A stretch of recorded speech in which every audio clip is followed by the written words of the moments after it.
I want to also ask you about your interpretation of the Bible and your feelings about gays and lesbians. You have said in recent years that opposition to same-sex marriage is a defining political debate in this country. You're opposed to it. You'd like to see a constitutional ban against it in this country. And during a speech that you gave in 2004 at an education conference, you spoke openly and in detail about gays and lesbians. And I want to play just a portion of that speech and have you react to it. It's a very sad life. It's part of Satan, I think, to say that this is gay. It's anything but gay. It leads to the personal enslavement of individuals. Because if you're involved in the gay and lesbian lifestyle, it's bondage. It is personal bondage, personal despair, and personal enslavement. And that's why this is so dangerous. We need to have profound compassion for people who are dealing with the very real issue of sexual dysfunction in their life and sexual identity disorders. That is the view President Bachman would have of gay Americans? Well, I am running for the presidency of the United States. I'm not running to be anyone's judge. I do stand But you have judged them. I don't judge them. I don't judge them. I am running for presidency of the United States. Is that the view of gay Americans that President Bachman would have?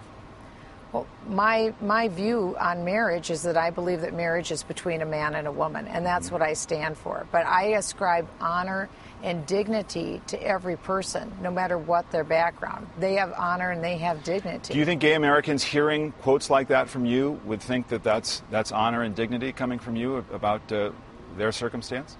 I am not anyone's judge, and I'm not standing in as Congresswoman, do you think anybody hears that and thinks you haven't made a judgment about gays and lesbians? That's all I can tell you is that I'm not judging. So your words should stand for themselves.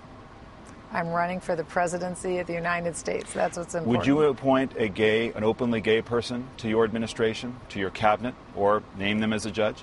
My criteria would be the same for that, which would be, where do you stand on the Constitution? Are you competent? And do you share my views? That's my criteria. But those views are pretty clear. So you would, as far as a judge, you talked about that. An openly gay person is acceptable as a matter of your administration, as a member of your administration. I have my criteria for what my appointments would be based on, and it's whether you uphold the Constitution, if you're competent, and if you share my views. I am not out asking any other questions. One last one on this: can a gay couple who adopt children, in your mind, be considered a family? When it comes to marriage and family, my opinion is that marriage is between a man and a woman, and I think that's been my view. So a gay couple with kids would not be considered a family to you? You know, all of these kind of questions really aren't about what people are concerned about right now.